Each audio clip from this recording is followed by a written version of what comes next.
Bom dia, meninos e meninas. Tá tudo bem com vocês? Espero que vocês estejam com saúde, que estejam se cuidando, né? E enquanto isso, vamos continuar o nosso trabalho por aqui, tá bem? Na última aula, nós trabalhamos aí com a parte de voz passiva analítica. E eu mostrei para vocês todo o processo de fazer isso, né? Já até corrigimos os exercícios referentes a isso. A ideia hoje é trabalhar com a voz passiva sintética. De que maneira a gente consegue fazer a mesma configuração do sujeito recebendo a ação, só que de uma forma resumida, né? De uma forma sintética. E a primeira diferença que existe é isso: em vez de você ter auxiliar mais particípio, você tem um pronome passivador, que é aquilo que vai formar a voz passiva sintética. Então, vamos ver como é que é isso, tá certo? Como é que é essa formação e como é que se faz, tá? Primeiro, é voz passiva. Se é voz passiva, o sujeito continua recebendo a ação. É a estrutura da frase que muda, tá? Eu continuo tendo a necessidade de ter um objeto direto para virar sujeito. Isso significa que um verbo, para ter voz passiva, precisa ser transitivo direto ou transitivo direto e indireto. Isso, em relação à analítica, não muda. Então, vamos lembrar como é que faz, né? Do terra é uma frase na voz ativa. Repare que eu tenho aí um sujeito indeterminado e esse sujeito indeterminado pratica a ação.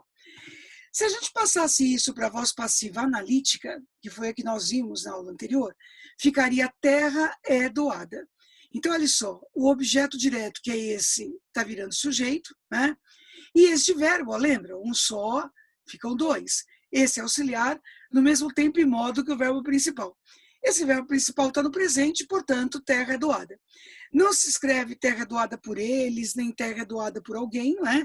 Porque o sujeito é indeterminado. Então, até aí nós já vimos.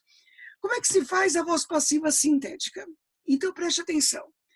Toda vez que você faz a estrutura da voz passiva sintética, você começa pelo verbo, certo? Aqui está o verbo doar, tá vendo? Junto dele coloca-se o se, que se chama pronome passivador, e depois se faz o objeto direto, que é este aqui, terra, virar sujeito. Importante, de muito, muito importante. Cuidado com a concordância. Em dom terra, a oração, o verbo está no plural porque o sujeito é indeterminado, certo? Quando você escreve doa-se terra, o sujeito não é mais indeterminado. O sujeito é terra. Terra é doada. Se terra está no singular, consequentemente o verbo está no singular.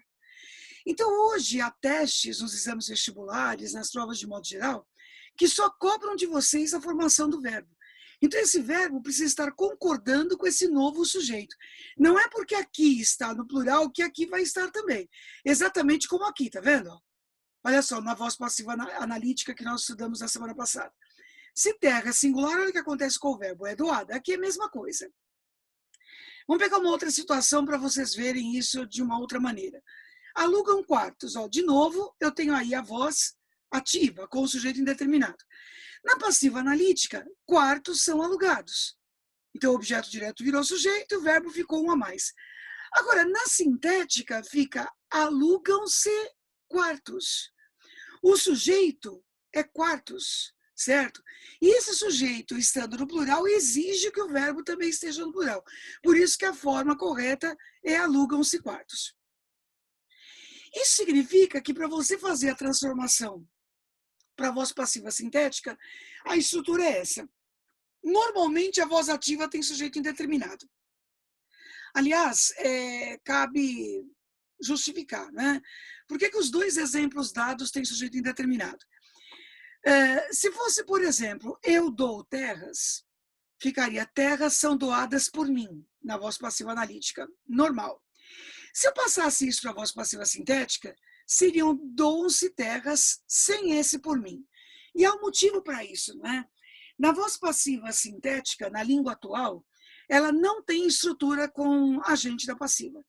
Então, significa que eu nunca vou ter uma frase na voz passiva sintética em que haja o agente da passiva. Isso explica porque, na maioria dos exames, na maioria das questões, A frase dada para você transformar para sintética, ela tem sujeito indeterminado. Se derem a vocês uma frase que tem sujeito simples, sujeito composto, sujeito desinencial, você ignora isso. Você ignora esse sujeito e faz a estrutura desse jeito. Ó. O verbo continua na mesma quantidade, acompanhado do ser, tá certo? E esse ser é pronome passivador. Esse verbo concorda com esse novo sujeito.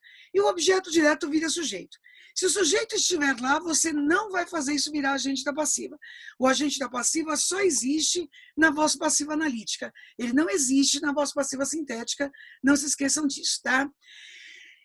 Bom, então vamos fazer como na outra aula. Cada frase que eu lhes der vai trazer uma dificuldade diferente, né? E em cada frase você vai transformar isso de uma maneira. Então vamos ver lá. Tinham feito o exercício. Então, se eu fosse fazer na analítica, lembrando lá semana passada, o exercício tinha sido feito. Na passiva sintética, nós já vimos que tem que continuar a mesma quantidade de verbos, acompanhado da palavra ser, que funciona nesse caso com o pronome passivador. Resultado, fica desse jeito. Tinha-se feito o exercício. Gente, se tinha feito, nem pensar. Jamais se inicia oração com o pronome oblíquo. Tinha feito-se, de jeito nenhum. Há uma regrinha de colocação pronominal que nos diz que jamais se prende pronome a particípio. Jamais de jamais. Então, veja, quando o examinador coloca uma frase dessas para você transformar para voz passiva sintética, ele está cobrando alguns assuntos aí. Ele está cobrando a concordância, porque na hora de transformar não fica tinha, porque é o exercício. Ele cobra a voz passiva sintética propriamente dita, que é para você fazer a construção desse jeito, e ele cobra junto colocação pronominal. Quer dizer, você precisa saber, por exemplo, que jamais se inicia oração com pronome oblíquo. Por isso que você tinha feito nem pensar. Tinha feito você? Também não, tá certo? Porque você também precisa saber que você jamais prende o pronome a particípio, certo? Portanto, tinha se feito. Outra, que mistura o assunto que a gente está vendo com colocação pronominal. Esclareceriam as dúvidas. Então, vejam, esclareceriam as dúvidas. Eu tenho que pegar esse verbo e juntar com o se. Acontece que esse verbo, repare, está no futuro do pretérito do indicativo. Estando ele no futuro do pretérito, existe a obrigação de usar a mesóclise. A mesóclise é uma colocação pronominal que hoje já não se usa no dia a dia, enfim, evita-se usar isso no texto porque dá um aspecto pedante, mas ela ainda existe, certo? E numa construção como essa, não haveria outra possibilidade de resposta que não esta. Esclarecer-se-iam as dúvidas. Veja, o se foi para o meio do verbo porque o verbo está no futuro do pretérito. Essa colocação é obrigatória. E fica esclareceriam porque as dúvidas é um sujeito plural.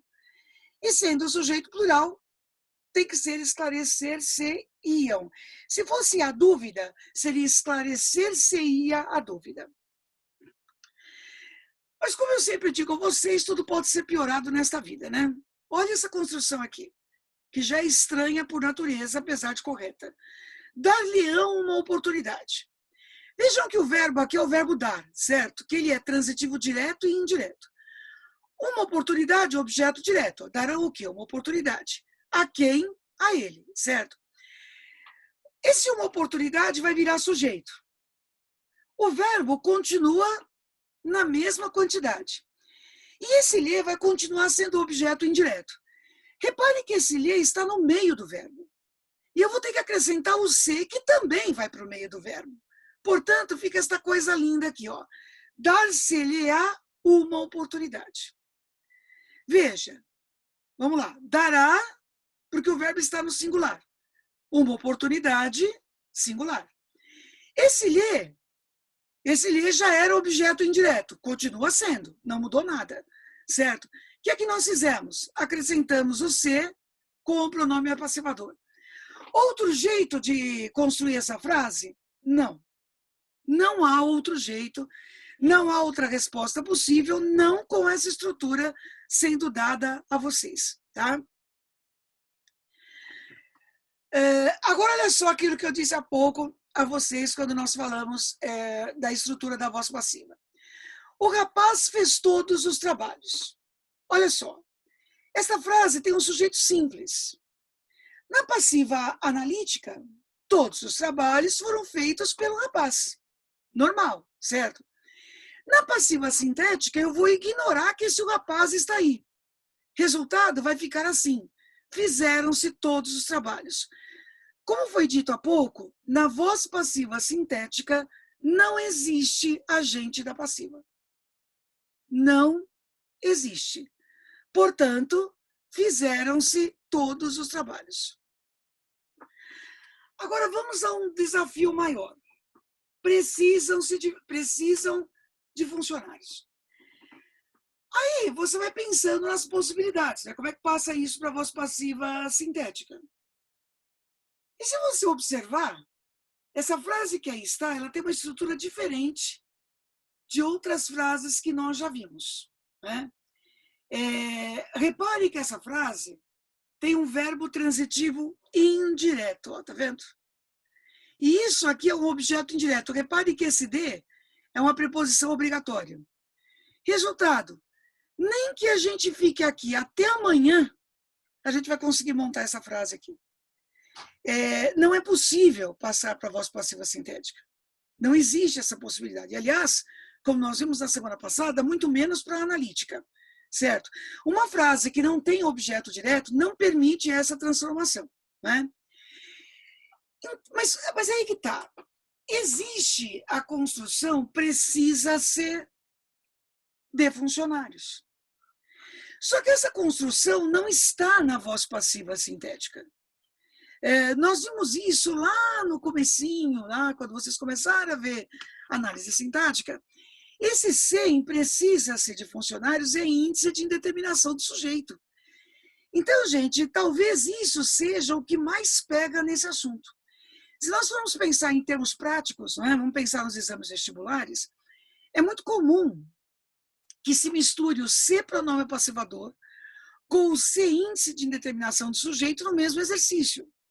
Então, olha só, lembrando aqui, portanto, se eu tenho verbo transitivo direto, ou verbo transitivo direto e indireto, mais ser, esse ser pronome é passivador. E essa frase está na voz passiva sintética. Esses verbos, como nós vimos há pouco, eles podem ficar no singular ou no plural, depende do sujeito, né? Então, aluga-se esta casa, mas alugam-se casas. Essa construção é diferente desta, né, gente? Que nós vimos no começo do ano. Então, se eu tenho verbo transitivo indireto, precisa-se de funcionários. Verbo intransitivo, trabalha-se muito. Verbo de ligação, estava-se doente, por exemplo. Nestas frases, o se não é pronome passivador, porque eu não tenho um objeto direto para virar sujeito, né? Ele é índice de indeterminação do sujeito. Consequentemente, tais verbos que aí estão, sempre ficarão no singular, certo? E essas frases, com exceção do verbo de ligação que não tem voz verbal, né, estão na voz ativa, certo? Precisa-se de funcionários, trabalha-se muito, são orações na voz ativa. Alugam-se casas, voz passiva. Então, muitas vezes, o teste que você vai fazer nos exames, ele cobra isso, né? Ele não está cobrando de você a parte de voz passiva, ele não está cobrando de você a parte de voz passiva analítica, né? E nem voz passiva sintética. Ele está cobrando vozes verbais. E ao cobrar vozes verbais, ele verifica se você sabe que quando C é pronome passivador, você tem uma voz passiva sintética. E quando C é índice, né? Repito, com exceção do verbo de ligação, que simplesmente não tem voz verbal, não vou esquecer isso, tá certo? A voz é ativa, tá bom? Então é isso, pessoal, por hoje é o suficiente, né? E nós fazemos os exercícios acerca disso. Na próxima aula vocês vão ter os exercícios para fazer, nós vamos recomendar que vocês façam os exercícios e na próxima aula a gente corrige, tá bom? Então é isso, boa semana para vocês, cuide da saúde, cuide de seus familiares, como se diz repetidamente, não saiam de casa, né? Não se tornem vetores da doença, tá certo? E nem peguem a doença, tá bom? Então, tudo de bom para vocês, até a próxima aula.